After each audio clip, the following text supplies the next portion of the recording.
আসসালামু আলাইকুম। আজকে আমরা চ্যাপ্টার 4 এর f of d prime z is equal to 0 অর্থাৎ ডান পাশে 0 থাকবে এই আকারের সমীকরণ নিয়ে আমরা আলোচনা করব। এখানে एग्जांपल 4, 13 এবং 16 এর ডান পাশে সবগুলোর মধ্যে 0 আছে। আমরা এগুলো সমাধান করব একের পর এক। 4 2r 5s প্লাস 2t সমান 0। এখানে d নেই আমাদের, তো আমরা যদি d নেওয়ার চেষ্টা করি এখানে আমরা r কে লিখব d স্কয়ার প্লাস 5 s হচ্ছে d প্রাইম প্লাস 2t হচ্ছে d prime square z is equal to 0। এই আকারে আমরা এটা রূপান্তর করলাম। তো সেক্ষেত্রে আমরা যদি এখন সহায়ক সমীকরণ নেই, অক্সিলারি ইকুয়েশন 2d এর পরিবর্তে আমরা m বসাবো, মানে 2m square plus 5m d prime মানে হচ্ছে 1, এখানে 1 বসানোর দরকার নেই। 2 এখানেও 1 স্কয়ার মানে 2 সমান 0। এখন যদি আমরা এটা সমাধান করি সেক্ষেত্রে কি হবে, 2m square 4m plus m middle term করছি আমরা সমান 0।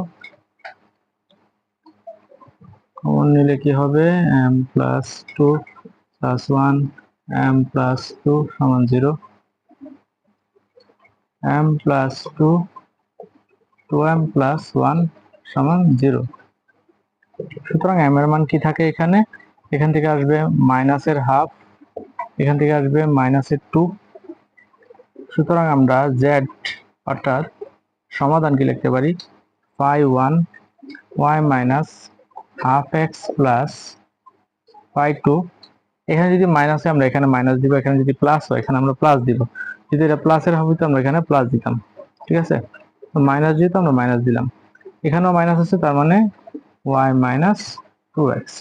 এই হচ্ছে एग्जांपल 4 এর সমাধান। যদি আমরা 13 এর সমাধান করি তাহলে কি হবে, যেহেতু ডি নাই অর্থাৎ এরকম আকার নাই, আমরা একটা মান জানি del z by del x সমান হচ্ছে d, del z by del y এর মানে হচ্ছে d প্রাইম। সেক্ষেত্রে এই মান অনুযায়ী আমরা এখানে কি পাই, d to the power 4 minus, বরাবর যেটা আছে আমি আর তুললাম না, d প্রাইম 4 z সমান 0। তাহলে এই আকারে রূপান্তর হলো এটা। এখন আমরা যদি সহায়ক সমীকরণ নিই, এখান থেকে কি পাই,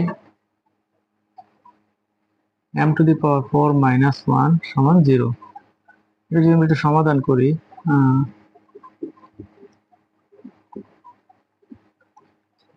m square plus 1 m square minus 1 সমান 0, m square plus 1 m plus 1 m minus 1, এটাকে আমরা একটু ভাঙলাম। এক্ষেত্রে m এর কি মান পাওয়া যায়, এটা থেকে আসবে মাইনাস 1, এটা থেকে আসবে প্লাসের 1, এটা থেকে কি আসবে, m স্কয়ার প্লাস 1 সমান 0। তার মানে হচ্ছে m সমান, এখানে যেহেতু মাইনাস 1 আছে আর স্কয়ারটার কারণে আমরা দিব রুট প্লাস মাইনাস, তাহলে এটা জটিল সংখ্যার মান আসে। তার মানে আমি লিখতে পারি কি, যেহেতু মাইনাস আছে মাইনাস আই, এটা হচ্ছে প্লাস আই, তার মানে মাইনাস আই প্লাস আই। তাহলে জেড, হ্যাঁ, অর্থাৎ সমাধান কি হবে, পাই 1 y minus x plus pi 2 y plus x, pi 3 y minus I x, pi 4 y plus I x. এই হচ্ছে আমাদের আনসার। আমরা এখন 16 নিয়ে আলোচনা করব।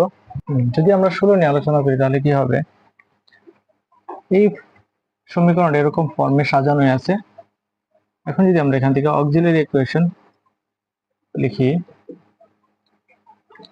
তাহলে কি হবে, m cube minus 4m square plus 4m সমান 0। যদি এটাকে একটু আমরা সমাধান করার চেষ্টা করি তাহলে কি হবে, m কমন নিতে পারি, m square minus 4m plus 4 সমান 0, m square minus 2ab plus b square অর্থাৎ এটা a minus B whole square সূত্র সাজানো আছে, a minus B whole square সমান 0। সুতরাং m সমান আমরা কি কি মান পাইতে পারি? m সমান 0, আর যেহেতু দুইবার আছে তার মানে কি m এর মান 2 বার 2 হবে, ঠিক আছে। তার মানে আমরা z সমান অর্থাৎ সমাধান সমান কি লিখতে পারি? phi 1 is equal to y plus 0 into x, তার মানে এই মানটা এতটুকু হবে, phi 2 y plus 2x, phi 3।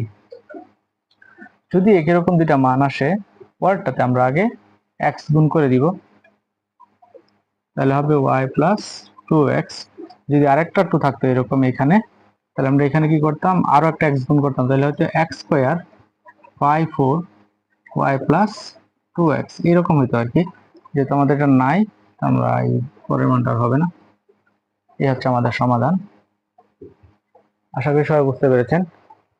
যারা চ্যানেলটি এখনো সাবস্ক্রাইব করেন না, যারা সাবস্ক্রাইব করে নেবেন। ধন্যবাদ সবাইকে।